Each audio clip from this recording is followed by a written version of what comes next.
click that. All right. So welcome everybody. I know most of you, but there's some people that I'm still getting to know or that are, that may not know me yet. I'm Christine Shoemaker. I'm an artist. I'm an art historian. I'm a mentor. I'm a curator, organizer, advisor. I wear a lot of hats. So um, I run Shoebox Arts for another. Well, I mean, I'm still going to run Shoebox Arts, but it's not going to be the same. Basically for another month, which is an artist support network, but it's changing over to January Arts, which is what this office hours is through. We're doing like a soft opening, which is going to continue the artist support network, but under a nonprofit. So, and that is officially starting September 1st. And our launch party is August 18th. You're all invited wherever you are. It's going to be fun. It's going to be like community. It's just going to be a lot of artists hanging out, relaxing. There's going to be art. I may bring in poetry and music, and it's going to be fun. And there's going to be an opportunity drawing for, I think, $500. So we can't do a raffle because I dropped the ball on the paperwork, but that's okay. So we were all prepared and everything, and then I forgot to send the check. So, but that's totally okay. So yes, first thing, I am all about community. I'm all about connecting and networking. And so as some of you are already doing, please put your name, your location, if you haven't done that already, your website and Instagram, social media in chat. At the end of the day, save the chat. At the end of the meeting, save the chat. And I'll have it saved because since this is recording, I'll send it to you too. And that way you can all follow each other. You'll have 40 new followers possibly or more. So it's a great way to build your following, to meet artists, whether a lot of you are in Los Angeles, but there's a lot of you outside of Los Angeles. So, which is really cool because it expands your network outside of LA. Yeah, so definitely do that. And I'll post it now, and then I'll also post it a little later. I made a little list. I have my contact information, and I made a little list of upcoming events. So after you post your information, if you want to post any events that you have coming up.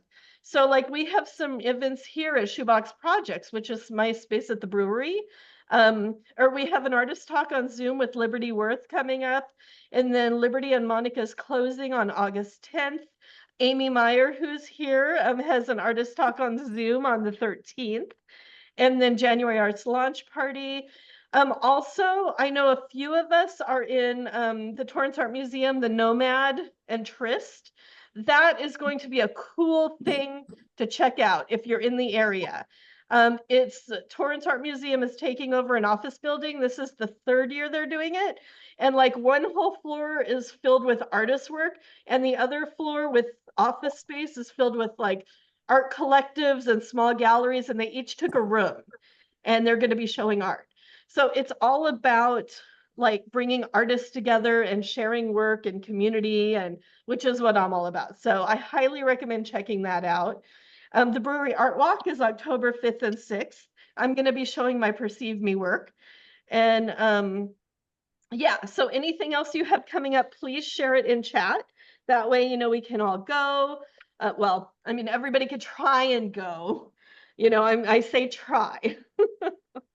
But so yeah, I wanted to start off. And if you missed last week, there is a recording. I sent the recording to everybody who is here. It's also on the website under news, under januaryarts.org, under news. I posted it there too. So check that out.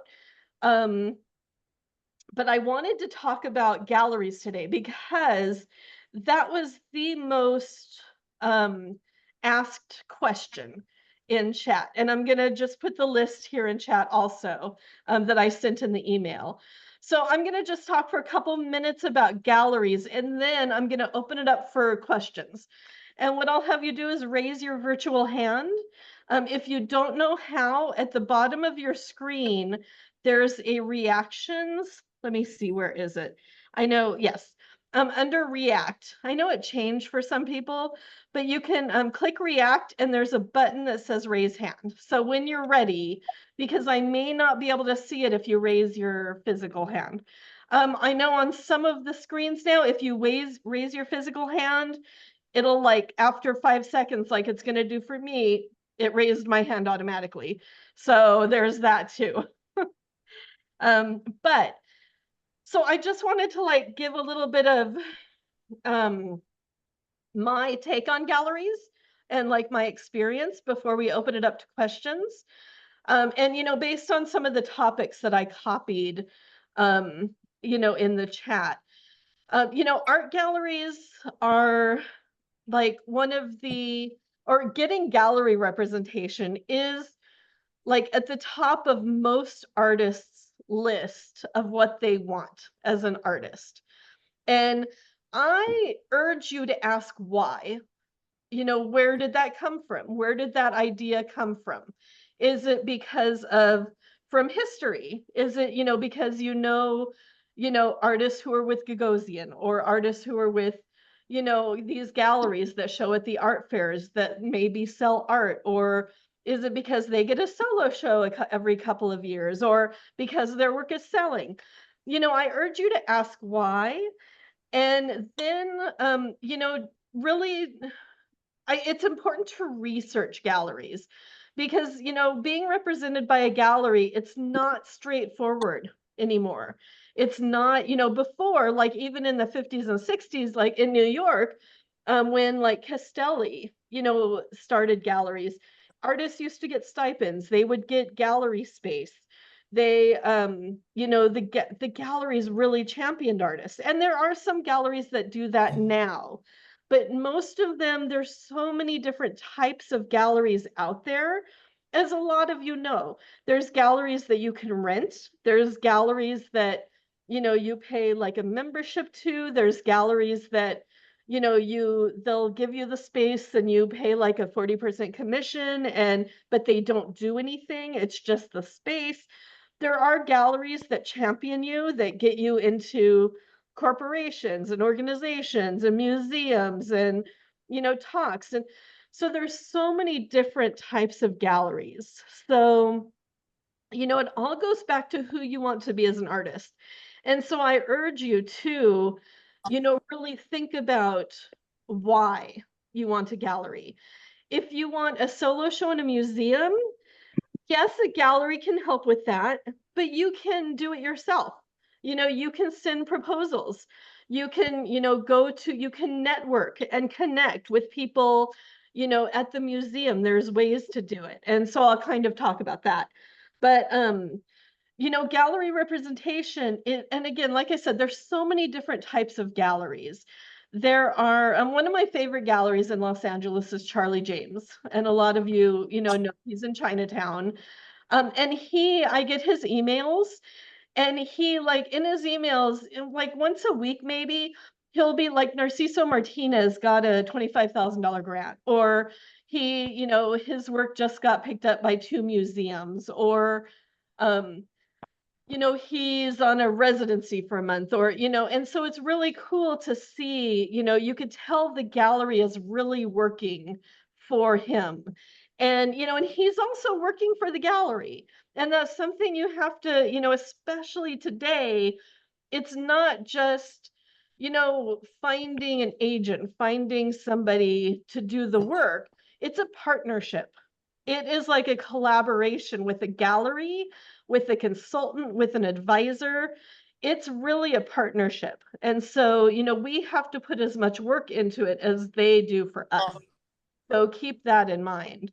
There are galleries, and I see some of the notes in chat, and, please continue to put, any thoughts and, that you have in chat also. But there are, there's like gift shop type galleries. There's galleries that show art that, also sell high-end merchandise. They sell art. So if your goal is to sell art, there are, celebrities that go into these spaces and buy art, or, you know, if it's Palm Springs or if it's touristy or you know, if it's like the right vibe, if it's, you know, there's so many different spaces. If you want to sell art, if that's the reason you want a gallery, you know, that doesn't always happen either, because if you stick with one gallery, that gallery has certain collectors that, you know, look for certain work. And so, you know, the margin kind of narrows. But if you sell the work yourself online, whether it is, you know, through Instagram, if you have like an Instagram sale or through Saatchi, or, you know, you open it up to spaces like that, your audience grows. And you can definitely, you know, build a larger collector base, and you could do it yourself and keep 100%. I mean, sometimes, you know, Saatchi may take something. So I mean, there's a lot of different things to think about with gallery. Um, there, like in the art world, in the Los Angeles art world, there are, I mean, I'm grateful to live here. We have a very diverse art scene. We have a lot of different communities here, a lot of different communities. There's, you know, and a lot of different art spaces. Like there's the Bendix building, which has a lot of collectives and they have some kind of edgy galleries. There's a few galleries in Chinatown. There are galleries in Culver City. There's Bergamot Station. You know, there's Laguna Beach. There's, you know, Palm Springs. There's, you know, Joshua Tree has a great community with some smaller galleries there. I mean, so we're very spread out because it's, you know, it's Los Angeles County. And there's great communities. But the cool thing is, like a lot of you that I know from different communities, and we like come together. And I mean, that's the really cool thing. It's like we get out and we go, and you know, and we show up to different spaces. And so the art world is actually pretty small here, if you know, depending on how you look at it. But you know, with the people, the way you connect and network, it becomes smaller, and everybody knows everybody, which is very cool. I love that part. Um, but there are like there's the art world, or the world of art, as some people say. And you know, there's different art worlds. And I hate to talk about hierarchies, because I don't want to put anybody above anybody else, because it depends on what you want. You know, I think I was saying recently, and I'd forgive me if I said this last week, because sometimes I talk to so many people I can never remember who I say what to. Um, Last October, I was reading or listening to, it was a profile in the New Yorker on Larry Gagosian. I don't know if anybody read that or listened to it. It was like 2 hours long. So it was a long article in the New Yorker. And so it was talking all about what he does, you know, selling in secondary markets. It was talking about artists that he worked with. They interviewed an artist that didn't want to work with him, and they talked about why. And it was just fascinating. It's a whole other art world It is. that, you know, that I mean, I'm not part of, and I don't really think I want to be, because there's like a certain, um, you have to like, you know, you have to create work a certain way. You know, you have to like stay in this one lane. And for me personally, I like going at all sorts of lanes, you know, and but that's me. And so everybody's different, you know, based on what you want.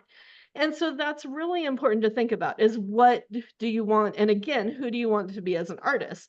So, you know, here we have, you know, we have the blue chip galleries, Blum and Poe, Hauser and Wirth, you know, Gagosian, you know, and which are great. I mean, they're great spaces to see amazing work, and especially like art history, you know, to see like where artists have come from, where they're going, what they're working on now.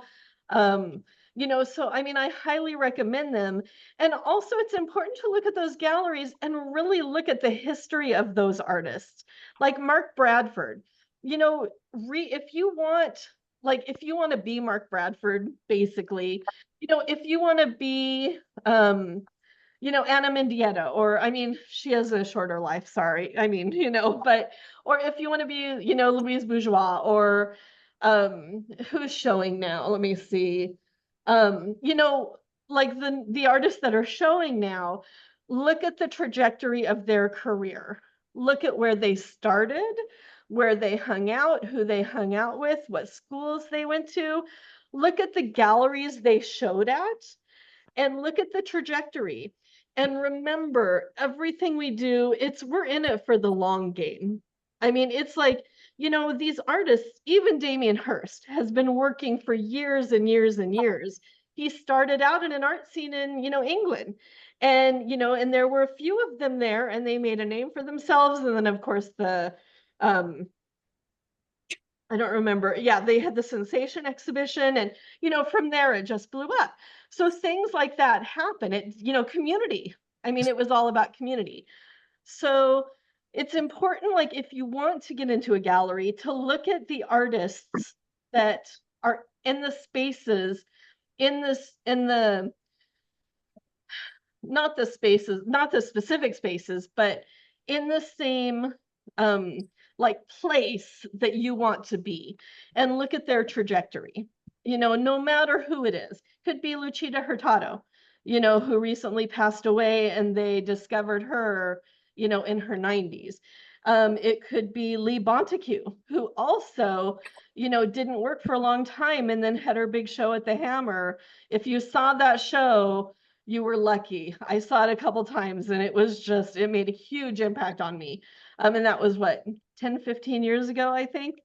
But yes, I mean, look at the trajectories of all of these artists, where they've been, what they've done. Look at the galleries they've showed at. Read the press about them. I mean, that's the important thing too. Really, it's about research. This goes for gallery representation. If you want gallery representation, it's important to research the galleries that you want to be in. Go to the openings, go to, meet the artists that are showing with the galleries. It's, and most of you, I'm sure, know this. It's not about going into the gallery and cold calling and saying, can you look at my profile? You don't want to do that at all. But it's about getting to know them and letting them get to know you.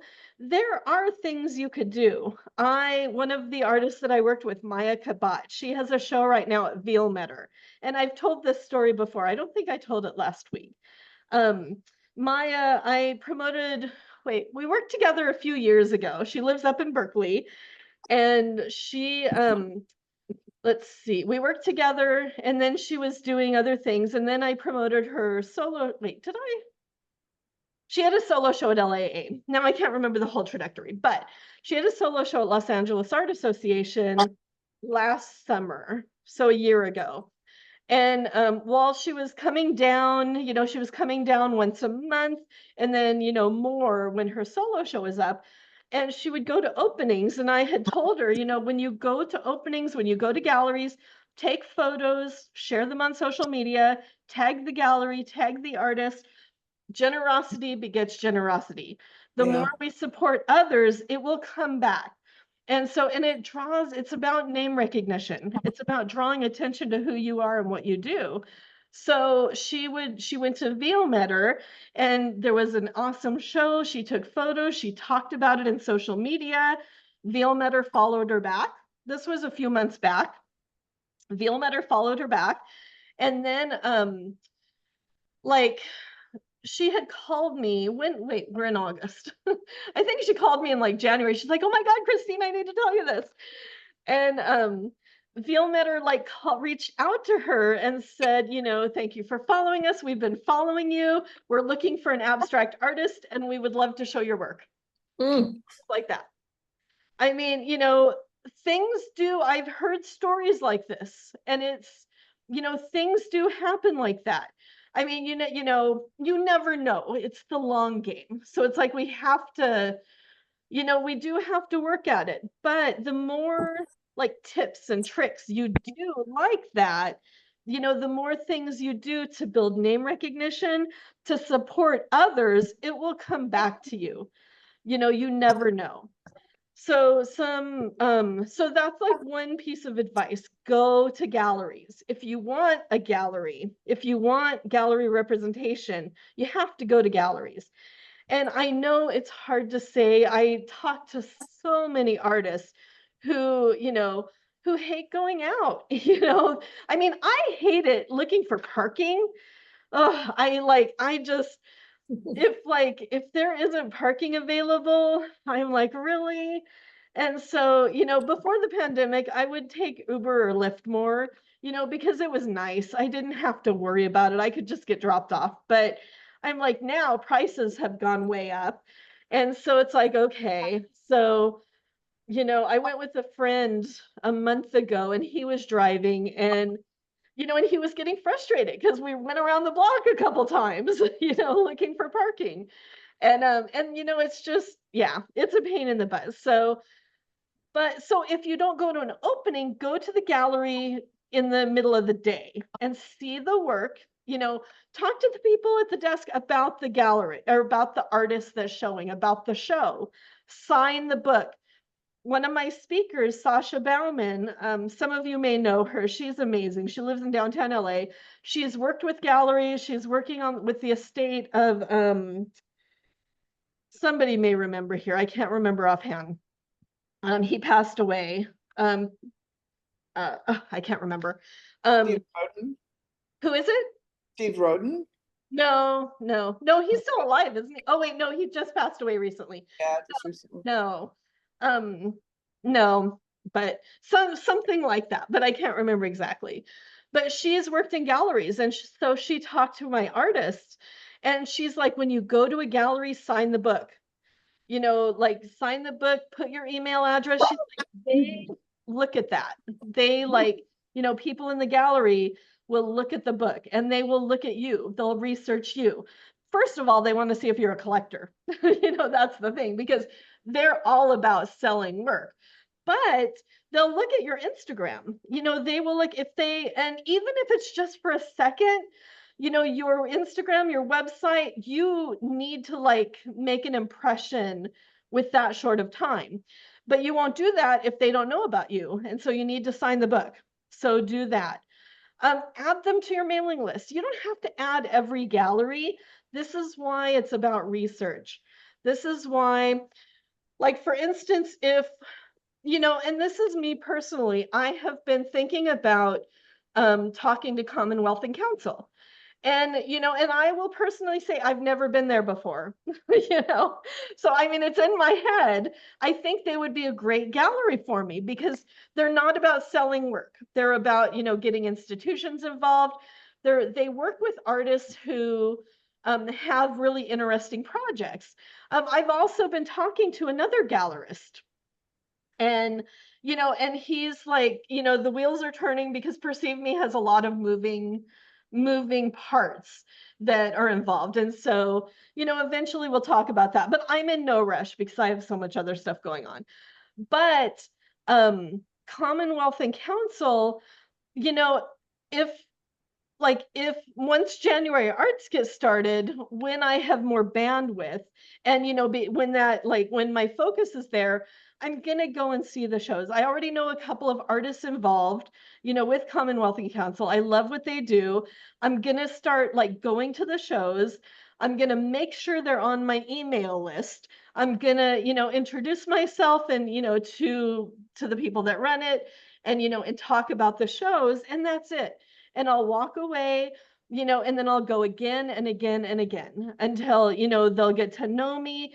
And it happens all the time that way. I've shown with GABA Gallery before, and it was because I would go to the openings, I would show up, and then they invited me into a show.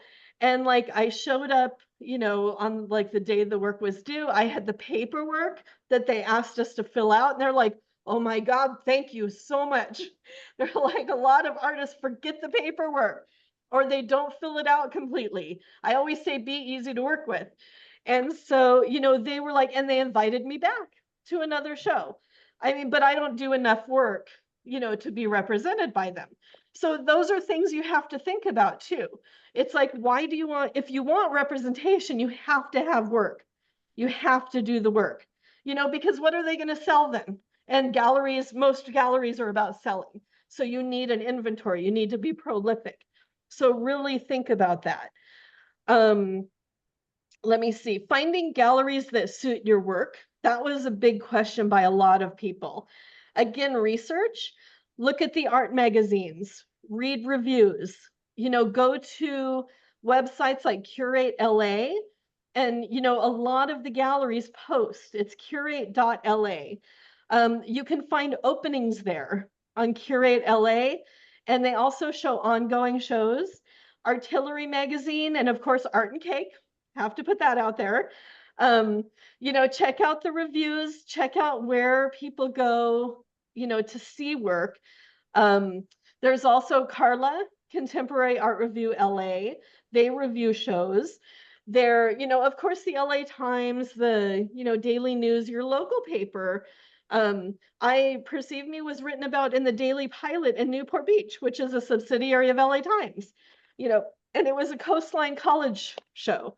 So, but there's galleries there. And it's, I also, when I talk to my artists about this, sometimes it's hard living in Los Angeles, especially because it is so spread out, because there are so many galleries.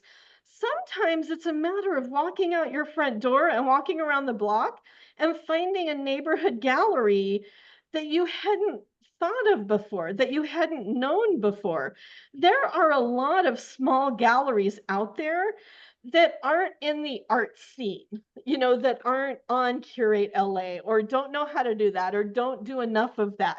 Sometimes it's like investigating your neighborhood, and wherever it is, could be Downey, it could be Los Feliz, it could be, Sierra Madre, it could be, all of these spaces, look local, like start local and build a relationship. It's about building relationships, with these spaces. And that's how you're going to get gallery representation if you want it.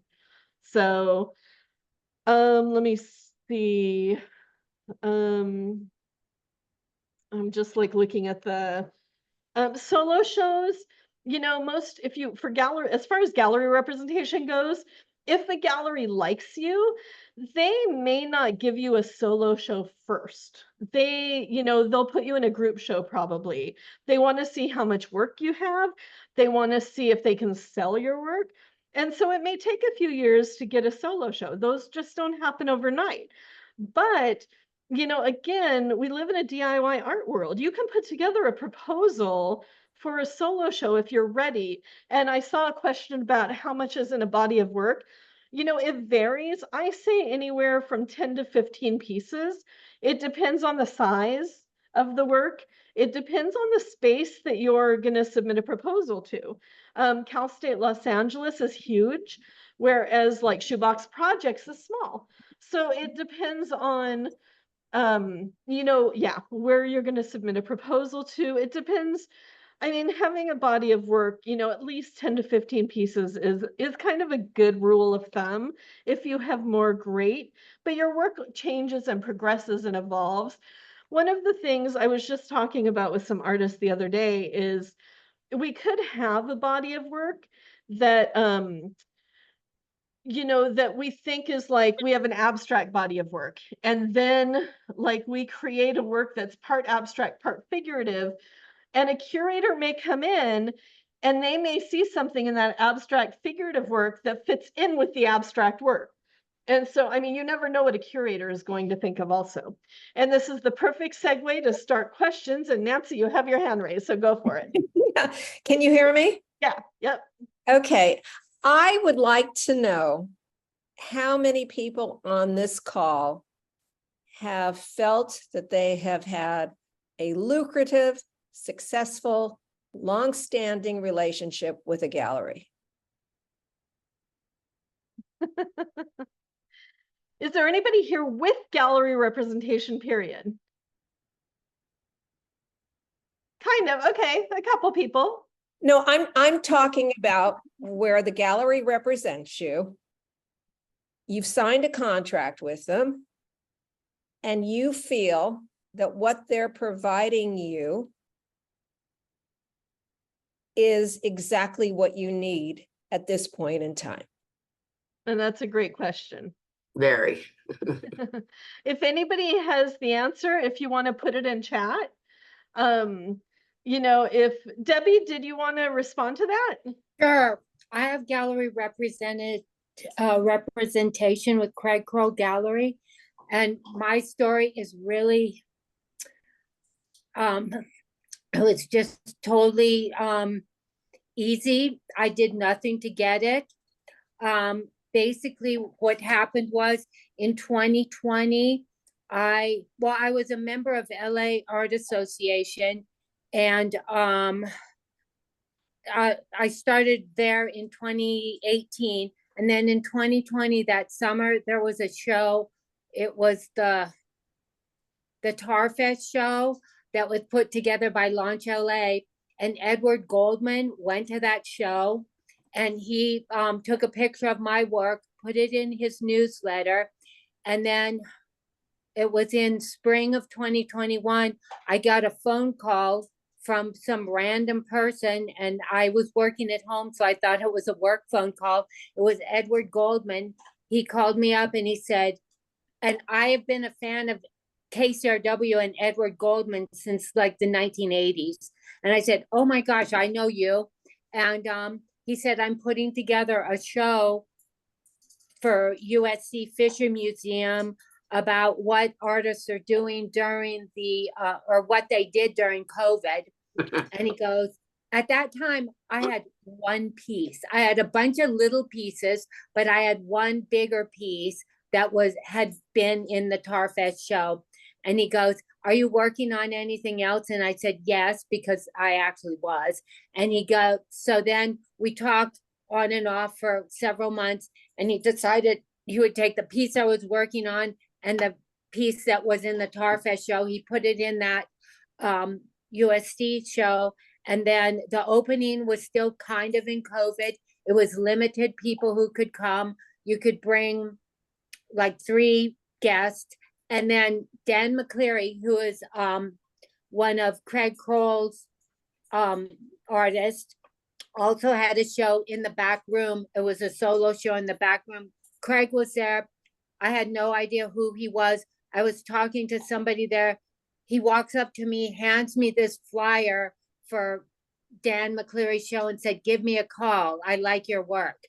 And I called him a couple days later, and it took, a few phone calls. We finally talked, and he said, I would like to put you in a solo show.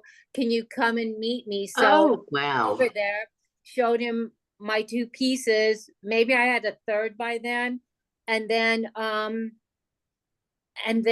had like a year, and my first solo show was in October 2022, and he sold every single piece I had in that show. I had 7 pieces hanging. I had a couple pieces in the back room. He showed also. I was showing with Kelly Berg and INS, and then at the end of the show, I bought him a bottle of champagne, and he looked at me and he goes, let's do this again. And I have a solo show coming up in October 26th of this year, and I'm almost finished with all the work. So I never in Congratulations. years would have I ever thought this would happen. It was just completely beyond my comprehension, and I'm still kind of blown away about it. So yeah, things happen that you don't expect. And I did a Keep High Pie workshop. I've done a bunch of these things. I've done none of the things, absolutely none of the things that everyone told me to do. So who knows? I believe in the ripple effect, I like the love snowball it. effect. You do one thing and you never know where it leads to, but you I have love to it. start. You have to do something, whether it's showing at Tarfest. An artist I worked with, Pam Douglas, that a lot of people know, she had a solo show at TAG, and Edward Goldman walked into the gallery at TAG, saw her work, and also invited her into the USC Fisher show. And she was blown away. She was just, over the moon about it. I mean, you never know. I always say being in the right place at the right time is about showing up. And that means showing up, getting your work out there, because you never know who's going to show up. But it's really not about long-term representation. It's about a moment. It can Well, be. I mean, you know, I'm assuming that, I mean, Craig specifically told me not to let any other gallery show my work No, in it's Los Angeles, you know. wonderful. I mean, you know, yeah, but any artist, anyone, anytime, you know, they could, your work might not sell. So I don't, you know, Well, I mean, right, you're selling. Yeah. yeah, Bravo. know, there are other artists who are very prolific, who like Max Presnell, who, he works at the Torrance Art Museum. He's very prolific. He's with 5 or 6 galleries, one in Australia, one here, one in Palm Springs, I think, a few like all over the place. And every gallery is different as far as exclusivity goes. Some don't want you to show with somebody else in LA because that is their territory, but they don't mind like if you show a different body of work in like Australia, and the gallery may keep that body of work to sell it. So exclusivity is different, for every gallery. But yeah, you never know, whether it's going to be long term or short term, or, how the market takes you. But no, that's wonderful, Debbie. Thank you. yeah. I mean, you know, you know, when I first went there, he looked at me and he goes, I take 50%. And I looked at him and I go, okay. And then multiple times he's, I take 50%. Finally, I used to own my own business for like 25 years. I looked at him and I said, I am perfectly happy for you to take 50%. You are doing everything I don't want to do. It's all I have to do is make the work. He has the clients, he has the space, he does the marketing, he pays the insurance, he has an employee. To me, it's like so 1,000% worth having him do all of that stuff because I do not want to do it, and Yep. I think having a gallery represent you is fabulous. And Oh, that is. I'd probably stop doing it if I didn't, because I don't want to do all the marketing stuff, Yeah. Thank you, Debbie. Thank you for that. I see Josh and then Aleka. I see your hand, Aleka. Go ahead, Josh. Hi, thanks. So I'd say in the past year or so, I just looked back, I've had 14 paintings in galleries in San Diego, which is where I am, and LA. And for somebody who's relatively new to producing art, definitely later in life, I've been really pleased with that and pleased with the interest from a number of different galleries. Only one of them ever sold. So like I've had a lot of success, at least for my own sort of metrics, with getting them into the galleries and getting that interest. But the actual like going to the next step, I'm really sort of puzzled as to what to do next. And I've tried being there at the opening to schmooze with people, and but almost every time I go and I pick up the painting, and it's a long game. I totally get that, but I'm wondering if there's any suggestions for what I might do to take it to the next level, more than just hope the right person happens to come along and see it and want to buy it. Is there anything I could actively do to further it? That's a really good question. I mean, the biggest thing is, continue showing, of course. And yeah, it's about building up your collector base. And because oftentimes collectors continue to buy your work, like because they buy your work because they love it, and the same collectors will come back and buy. So it's about cultivating relationships with collectors. So even like that one piece that you sold, I don't know if you know who the collector is or not, cultivate a relationship with them and they may come back and buy work. I know in terms of like getting it out to other collectors, sometimes it's a matter of finding a space that sells.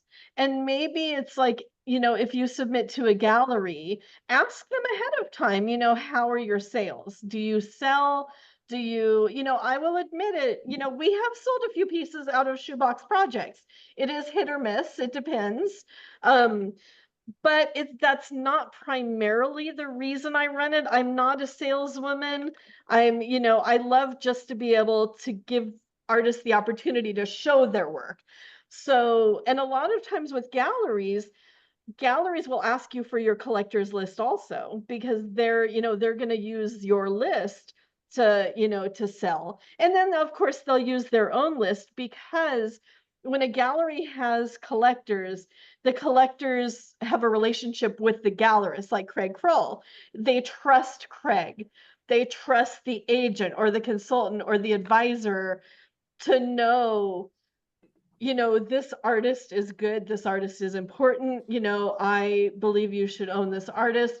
So that is again about building those relationships, whether it is with a gallerist or a curator or a advisor, or anybody who learns about your story. And and I've heard this, and I highly recommend, and some of you who've done Keep High Pie know Mike O'Connor. He does the fine art of storytelling, and he talks about this too. And he's talked to my artist several times also. But it is about how you tell your story. And and it is about storytelling, I believe, nowadays, whether it's using social media, no matter what it is. And it's also putting your work and I know this sucks and a lot of people don't like this, but it's about how, like, you write your artist statement. And I know we all hate writing about ourselves, right? But how we talk about our work in terms of where it fits into art history, into the art world, because collectors, they want that too. If they know you're following the tradition of Carl Benjamin, or somebody, um, you know, I don't know, I hate to say it, but Picasso or something like that. Collectors are a totally different world, a totally different universe. They see things differently than artists. That is why that's why sometimes it's good to have a gallerist or an agent or a consultant in between, because they can navigate both worlds. And it depends. I mean, the public sees art totally different. I'm an abstract painter.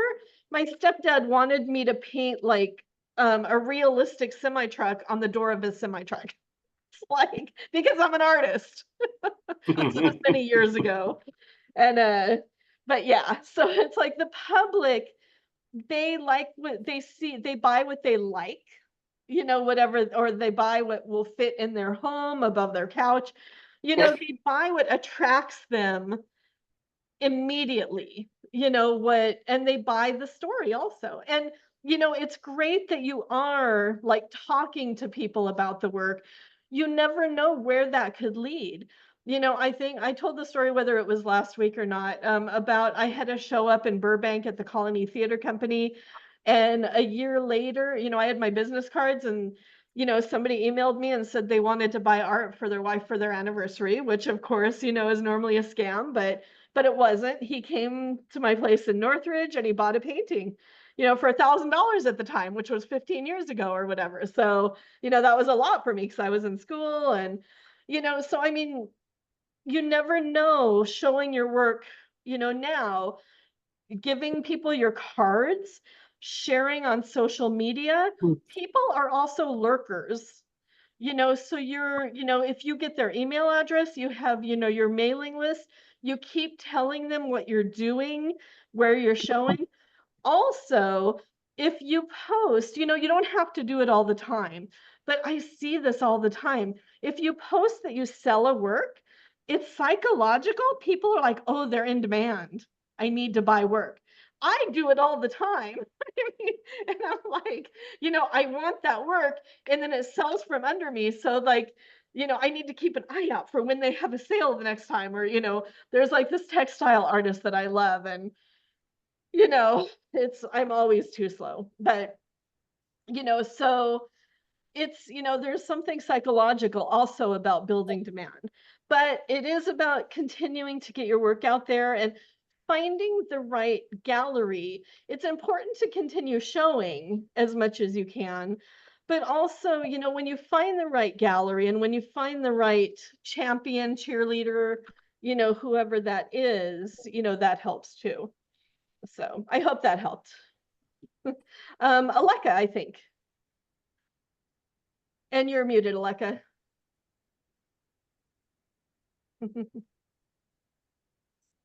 Muted. Hi, everybody.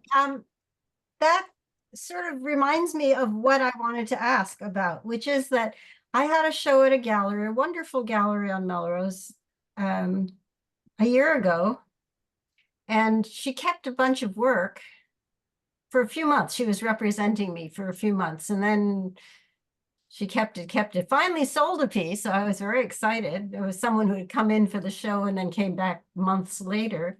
But she wants, I mean, she does charge 50%.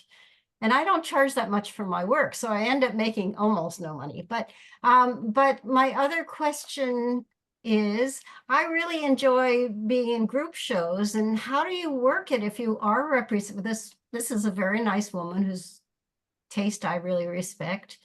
And if I was to accept, she wants to represent me, but I don't know what that means. I don't want my work sitting in a dark storage area. I And want these, it to be seen. yeah, no, these are all really, really good things to think about and to consider who you want to be as an artist. I mean, we are the gatekeepers. The artists are the gatekeepers. Some people say the gallerists are the gatekeepers. Yes, to collectors, but it's our rules, it's our art. We could do whatever we want with it. So if you want to be represented, then you do, you know, then have a conversation with her. Like maybe she'll hold a few pieces and the other pieces you can show in group shows. So you Yeah. can have both. You know, but it's something, it's a good conversation to have with her and set the rules, set the guidelines. And, you know, and if she does not want you to show anywhere, then you really have to think, do I want representation? Is it going to make me happy to be represented by her and not be in group shows? And, you know, because I believe we should follow what makes us happy. You know, what like gives us what we're passionate about, what gives us joy, what, you know, because if we're going to be represented by a gallery and maybe they sell one work every so often, but we could say we're represented by a gallery, what does that do? You Yeah, know, it's Nothing. It does nothing. yep. and then the other question was that if I, you know, that she wanted 50, whoops.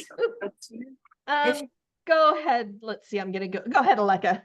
Oh, if she wanted 50% and then I was to give like 35% to our group, I'd be What do you working. mean 35% to what group?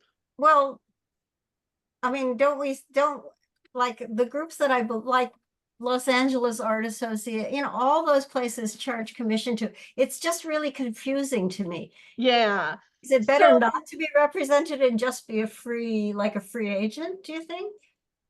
You know, I mean, it depends on you, but if you are showing with the gallery and they take 50%, you don't have to give any money to anybody else. If you're with Los Angeles Art Association, the only reason you give them 40% is if you sell work in their gallery. I mean, you don't have to give them 40% off of whatever you sell. You don't have to give like Swika or anybody else any percentage of your work unless it sells in one of their shows. So, and that's the same thing with the gallery that represents you. You know, you get 50%, the gallery does whatever they, you know, if they want 50%. Does that make sense? So did you give part of your sales to somebody or? Yes, yes, Did they ask for it?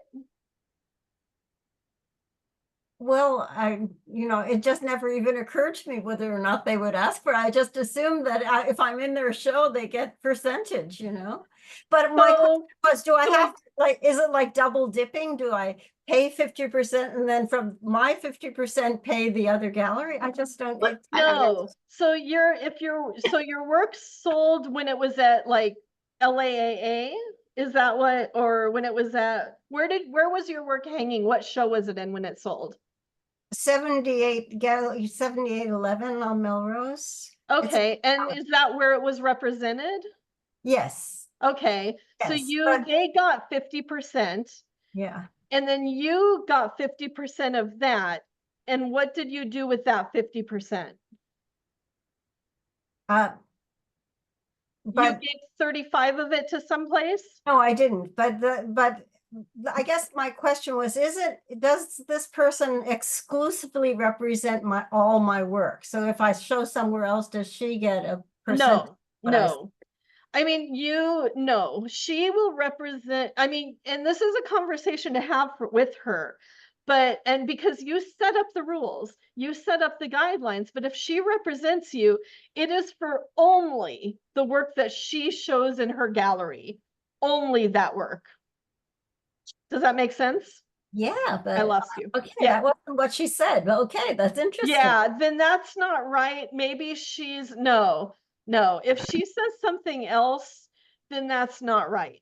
She gets 50% of your work and you get 50%, and the gallery like LAAA gets 40%, or you get 60% if you sell there. But no, you get, and again, she may have, works in the back that she sells that you won't show anywhere else. And she gets 50% of those sales and you get 50%, but that's it. But there- yeah, if there- you sell your other work anywhere else that is not represented by her, you get to keep the 50% or 60% or whatever. Does that make You can sense? have a conversation with the gallery owner. They may say, don't exhibit in a gallery within 20 miles of my gallery. Something like that. And if that's the case, then that's where you have to ask yourself, would that make you happy? Yeah. Nancy, did you want to answer this, or did you want to? Well, I know the gallery as well. Oh, and- sorry. And my comment in the chat was run for the hills. So it sort of sums it up. I mean, not only that, when you take a look at galleries, you have to look and see what they're doing. What is their marketing program? Are they represented at shows? Are they doing anything with artsy? Do they have collectors? I mean, there should be a checklist to go to bring with you to any gallery that you walk into to say, are you doing this? Are you doing this? Right. Are you doing this? Are you doing this? And if that person meets your criteria for what it is to be successful, and they're willing to do it for you, and they're willing to promote you on an ongoing basis, then there is a potential relationship to consider. But if they're looking at you to bring them up, run for the hills. It's very important to assume that a gallery, not assume, that a gallery has to be your marketing arm. And if they're not willing to be your marketing arm, then you're your marketing arm. And we are in a situation now where if you're an artist, there are a multitude of ways to be non-traditional and to keep 100% of your profits. And unless somebody can really prove to you that they have sales and will make sales over a period of time, once again, run for the hills. Because and the last thing I want to say, there's licensing, there's product placement, there's God knows what else. And if a gallery wants to have a piece of your action in those areas, it's fraudulent. They don't know what they're doing. So you have to be very, very, very protective of who you are and what you are. And I love Debbie's story. I mean, it was a wonderful, wonderful story. But really be strong when it comes to protecting your rights. That's all I would say. Yeah, thank you, Nancy. And Nancy Lawrence. I think it's less common than it used to be for galleries to ask for an exclusive with the artist, because it's just a different time and people do show everywhere. So that may be kind of a thing of the past, but you know, in Debbie's case, Craig Krull sold all of her paintings. Asking her to have an exclusive is probably definitely worth it for you to do that, because he's doing such a good Oh, job yeah. for you. But Aleka, I don't know if this gallery asked you to sign a contract.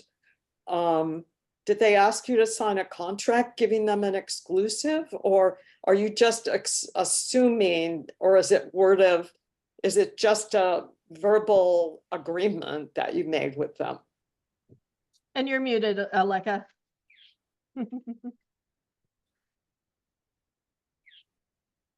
I signed a contract a year ago around the show for several months of representation, but since then, my work has been sort of lingering around in the shadows, and I've been showing other places and having Right. a great time. I love being out in the world, so I think I have a feeling I'm not going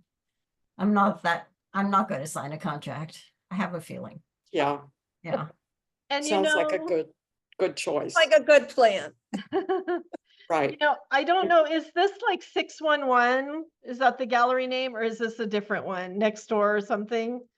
That one is in Santa Monica, but the Okay. one that's on Santa Monica Boulevard. And Okay. the one Aleka is talking about is on Melrose. Okay, okay.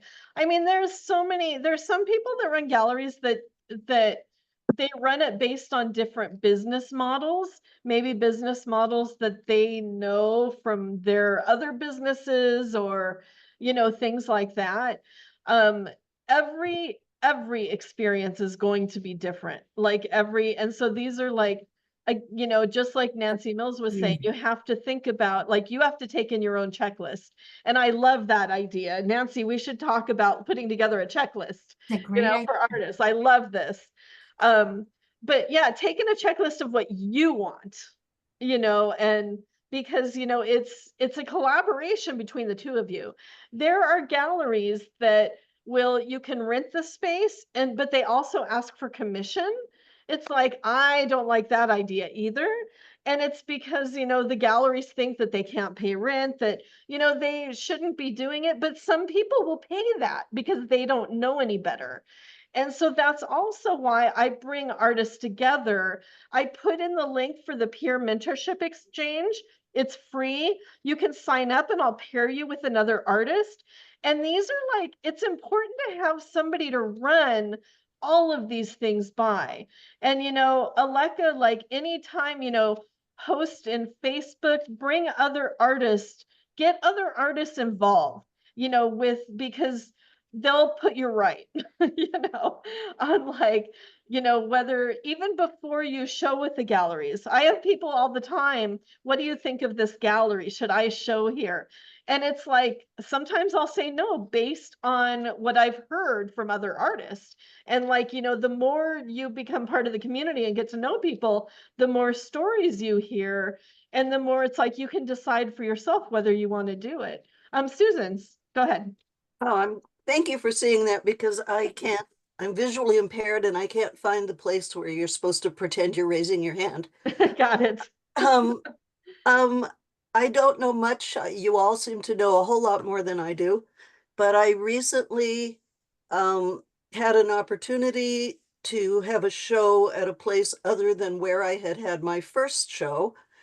And the arrangement was made by the gallerist where I had the first show. However, once I was in the second exhibit in a different location, the contract that I signed was only with the second gallery. And the first person is not taking any cuts of any kind. It's strictly with the second gallery. And where I met you, was a concurrent exhibit that complemented the exhibit that had been arranged, but I hadn't done any of this for a million years. So I kind of feel like this child who doesn't know what's going on half the time. But certainly I was told by the current gallerist who I've been working with that I can exhibit anywhere I want, anytime I want. And that arrangement is with whoever I happen to choose to show with. And it has nothing to do with him, unless I've made a commitment for something I'm doing with him. So, Yeah, thank you. I mean, and in this case, because the show was split, right? Between New York and LA? Is that well, right? the show was in New York, Okay, and the show in LA is the same 5 artists yeah, who are showing concurrently in LA. okay. And both shows were arranged by the gallerist in LA, Yeah, okay, okay. but the artists all have contracts with the gallery in New York based on Which- anything yeah. that happens there. You know, every situation is different. Every, but it sounds like, you know, it sounds like you have a handle on it, which is good. And it sounds like, you know, yeah, there's a good head there on your shoulders and everybody else. I I- hope so, I because I know. don't really feel like I know what I'm doing most of the time. I know. That's why, like, you know, talk to other artists. Don't go it alone. You know, talk to other artists. Also, if there's a contract involved, California Lawyers for the Arts, I put the link in chat. They do free consultations. So you can reach out to them and like have them, I don't know how exactly it works, but they may look at the contract and, you know, decide or, you know, tell you this is no, it's not right. So keep that in mind too. Debbie, go ahead. Oh, I just want to do a shout out for the peer mentoring. Christine, you hooked me up with Robin Sanford like 3 years ago. Robin's in this call also. We're still going. We Oh my meet once every gosh. 2 weeks. You know, it was really great. I would highly recommend it. Oh, that is so awesome. I love hearing stories like that. Yeah. It's I know there's some, you know, I get emails from some people that, you know, it doesn't work out and that's okay. But, you know, more often than not, I hear that people are still working together and become friends and visit each other. And I'm like, that's exactly why I do what I do. So, oh, I'm so happy to hear that. Yay. Yes, the peer mentorship exchange. You know, that's exactly what it is for. It's free. You know, I will pair you with another artist. You can have more than one artist. And it's somebody to run ideas off of, to run issues off of, to share work, to, you know, meet once a week, once a month. You can set it up however you want, but you're mentoring each other and, you know, and you're not alone, which is the biggest thing. I started it during the pandemic for that very reason, to help artists see that they're not alone. So, no problem. It's over an hour. I think we talked about a lot of stuff. So, we may continue with galleries because I know galleries is a huge subject and we have great stories today. We'll see where it goes, you know, for the next week. We have 4 more weeks left. So, you know, of the Monday nights. And yeah, thank you all so much. Save your chat, but I'll also send it So sorry to to you. interrupt. And Joe, yes. No, I do not share work that's similar because I mean there's so many different types of artists. And it's good to get different experiences. You know, it's because you can get the same, you know, you can like learn so much. I mean, I may not share, well, I don't know. I won't share. Yeah, no. The answer is no. Christine, I'm so sorry to interrupt, but I think That's- you didn't hear me and I was trying to put a hand.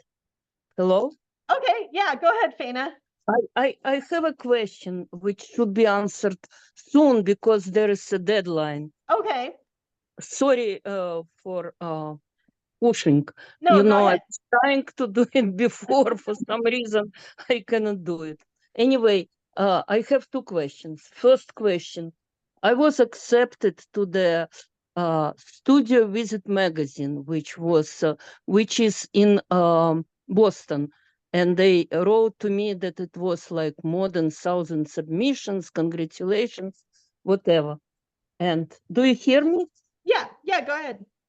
Okay, and when I submit, it was very low price to submit. And they choose me and they sent me an email saying that one page cost, it's extremely expensive. Oh, one One of those. Yeah. one page costs like $260, two pages, almost $400. My question is it worth to pay? I know it is always good, you know, to promote yourself, to promote your art, but I don't know if it's worth it or not. I need opinion. From the experience that I've heard, no, and I'm getting a lot of shaking heads saying no, I would put the money somewhere else. Yeah, put Okay. that money into something else. I don't think, yeah, it's just like, it's a pay to play magazine. So Mhm. I wouldn't do it. I got it. Yeah. Okay, thanks. Yeah. I probably wouldn't do it. Okay. One more question. I Okay. don't want to hold you for That's a long okay, go ahead, time, go ahead. but it's a deadline. I asked you before I send you an email because last time I was not able to communicate. No But problem. actually, my question was, I'm trying to submit for solo show in the gallery, which I respect a lot. And I had to put in writing, why do I want to have, I wrote a lot, but I cannot answer the question, why do I want the show in this particular gallery? Can And so you're asking what you should put? Yes, yes. So What is consider- the reason usually? Why do I want this gallery to show my art? Well, you know, you can, I mean, it depends on the gallery. Like, think about how they fit your work, how your work fits into the gallery. Enjoy your trip. Think about like what they do for their artists. And, you know, I don't know much what they show, and I don't know much. I just saw the ad that they accepting artists to put together a solo show. then And that's where you're going to have to do some research and, you know, and look at the gallery, go online, look at their social media, research the gallery, look at their previous shows, you know, and this is their way of showing artists who want to be there, who they feel like, you know, are familiar with the gallery. This is their way of like, what's the word? Separating, picking, you know, choosing the right artist to fit the gallery. So if you're not sure why you want to be in the gallery, then maybe that's not the right gallery to send a proposal to. well, I would like, you know, like you said before, it doesn't hurt to try, you know, Oh, and I want definitely. to try. And because English is my second language, and I just don't know what's the reason why do I want to show my work in the gallery. And they So- did what usually people, my question is, what usually people paying, writing in this case? Why do I want, I wrote that I thought that this is prestigious gallery and this is for me, it's a good way to promote my art and this and that, but I have a feeling that I'm missing something. So You know, look and see what shows they've had in the past. See if there's any artists that are similar, that their work is similar to yours, and put something like, you know, you've shown this artist in the past and I feel like we'd be a good fit. I mean, it's much more than that. So I'm generalizing a lot right now, but you know, it's a matter of seeing what shows they've had in the past and you know, and really fast, I say if you're on an iPad or something, you won't be able to save the chat. So, you know, or a phone. So, I mean, I'll send everybody the chat, so don't worry about that. Um, but yeah, Faina, it's a matter of researching the gallery. Go to their social media, see what shows they've had. Does your work fit with the work that they've shown in the past? And if you think it fits, put why you think your work fits. mhm. Okay? Okay, I'll take a look and I'll Okay. yeah. Okay, anyway, thank you. Thank You're you for welcome. You're welcome. thank you for sending me the answers for my email, for my previous email, and thank you for your time, and You're thank welcome. you for a great organization you have, for a great Yes. opportunity you give to artists. Thank And you know, You're welcome. my art is not like very very I don't know how to say, but I show a lot in Los Angeles Art Association, and Peter told me that I got a lot of attention, but Good. that's all so far. And Keep going. Keep creating, keep showing, keep putting your work out there. Keep going. that's my plan. Yep, good. All righty, everybody. Good to see Thank you you. very much. Thank you for your You're time. you. welcome. You're welcome. And see you next Monday, if not sooner. Right. Okay, bye. Bye Bye. bye. Bye.